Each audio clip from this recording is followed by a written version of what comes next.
ചാലക്കുടി ലോക്സഭാ മണ്ഡലത്തിലെ 2020യുടെ സ്ഥാനാർത്ഥി advocate Charlie പോളിൻ്റെ തെരഞ്ഞെടുപ്പ് പ്രചരണത്തിൻ്റെ ഭാഗമായി കാലടി നാസ് ഓഡിറ്റോറിയത്തിൽ വെച്ച് നടന്ന അങ്കമാലി നിയോജകമണ്ഡലം കൺവെൻഷൻ 2020യുടെ പ്രസിഡന്റ് സാബു എം ജേക്കബ് ഉദ്ഘാടനം ചെയ്തു.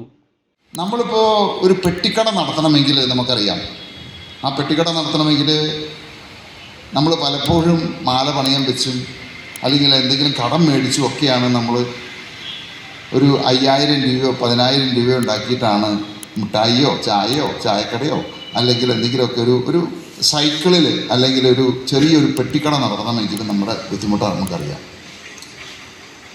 അപ്പോൾ ഏതൊരു തൊഴിൽ ചെയ്യണമെങ്കിലും അത്രമാത്രം ബുദ്ധിമുട്ടുണ്ട്.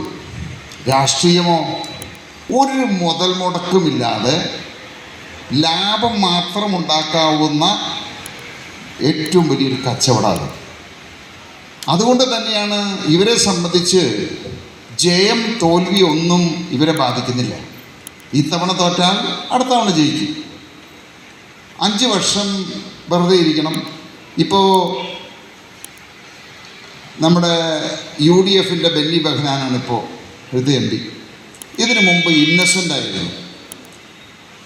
അപ്പോൾ LDFൻ്റെ സ്ഥാനാർത്ഥി തോറ്റു, UDFൻ്റെ സ്ഥാനാർത്ഥി ജയിച്ചു. അപ്പോൾ എന്താ സംഭവിക്കുന്നത്? ഇപ്പോൾ 5 വർഷം അവർ വെറുതെ ഇരുന്നു. പക്ഷേ ഈ ഒരു ഇലക്ഷനിൽ തന്നെ കോടികൾ അവർ മുടക്കുന്നു. ഇലക്ഷന് വേണ്ടിയിട്ട് എന്തോരം പോസ്റ്ററുകളാണ്, എന്തോരം ഫ്ലെക്സുകളാണ്. ഒന്ന് ആലോചിച്ച് നോക്കുക, എത്ര കോടി രൂപ ചിലവാക്കുന്നുണ്ടാവും. നമുക്കൊന്നും അവരുടെ അടുത്ത് പോലും എത്താൻ പറ്റുന്നില്ല. അവരുടെ ഒരു 1000 പോസ്റ്റർ കാണുമ്പോൾ നമ്മളുടെ 10 പോസ്റ്റർ നമുക്ക് വയ്ക്കാൻ സാധിക്കുന്നുള്ളൂ. കാരണം അധ്വാനിച്ചുണ്ടാക്കിയ പണം എവിടെ നിന്ന് കണ്ടെത്തും? അങ്കമാലി മണ്ഡലം പ്രസിഡന്റ് ബേബി പോൾ അധ്യക്ഷനായി. 2020യുടെ ഭാരവാഹികളായ KV Vijo, Santhosh Varghese, KO Francis, Jose Maveli എന്നിവർ സംസാരിച്ചു. CJ Joy, reporter, City voice.